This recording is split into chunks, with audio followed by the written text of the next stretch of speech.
No, it means a lot. It means their guys were committed on the defensive side of things. That's a really good hockey team over there. And, I mean, in order to do that, you got to have some urgency and commitment on the defensive side of things, and it means we're headed in the right direction.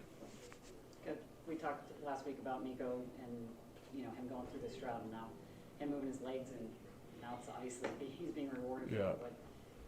I mean, it's great to see. He was amazing on both sides of the puck. I mean, he came out of the hole in the offensive zone a couple times to get all the way back to break up plays off the rush. I mean, he was as committed as anyone on the defensive side. And then, I mean, when he's skating like that, he's so big and strong, and his talent level is elite, and it's hard to keep him from scoring goals. I mean, that's just it. And when he's skating, I think that's the key to his offensive success and key to his defensive success. And I thought right out of the gate tonight he was really good.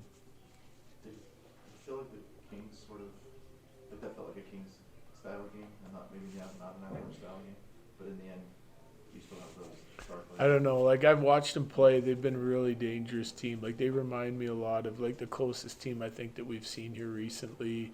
Watching them on video is a lot like Winnipeg. Like, they're deep. They're scoring above their expected goals for, and their expected goals for is high. But then on the defensive side of it, they've been rock solid. So creating offense against them is difficult.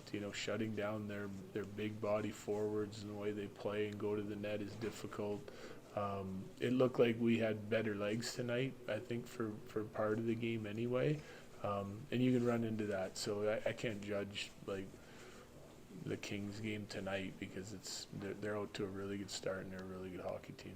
Do you feel like the late start kind of takes the wind out of your sails a little bit, or you feel like the boys kind of got to work? You got to play them when they're scheduled. So I liked our start better tonight. I did. I know we gave up the early goal, but we answered back and we were involved in the first period. It was a pretty low event first period. We certainly got better as the game went on, but it was. It looked like both teams were feeling each other out a little bit, but I thought the intensity was there on our side. I don't love giving up the early one and playing from behind, but I did like the fact that we answered back right away, and then the rest of the period was pretty even. In the past, when this team's been at their best, you still self-motivated in terms of not needing to really hammer messaging hard. Was that the case in between the second and third period? Yeah, oh yeah, for sure. Like I was just reinforcing some of the good things we were doing in the second because we had a great second. Our forecheck was rolling. We were making great decisions with the puck. Reloading and tracking so our D could sit up in the neutral zone, turn pucks over, and put it back on them.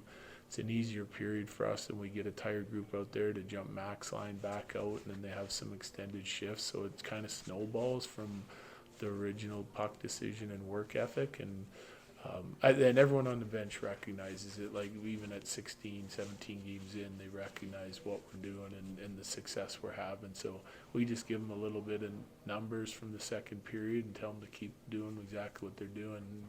But it's pretty positive message after a period like that. Is there excitement on your end knowing you might get some bodies back on Friday, maybe push some guys down into spots that may be better suited for, even though they've done their job? Yeah, for sure. I mean, we're all excited to add guys back in the lineup, especially the caliber of players that are coming back in. But I'm more excited about, like, the way our team's been playing over the last half a dozen games, and we add more guys into it as long as we don't change anything when it comes to the points that we've been hammering home. We're going to add some offensive firepower in, so everyone's got to stay committed, continue to play the way we've been playing, just add some more skill into the lineup.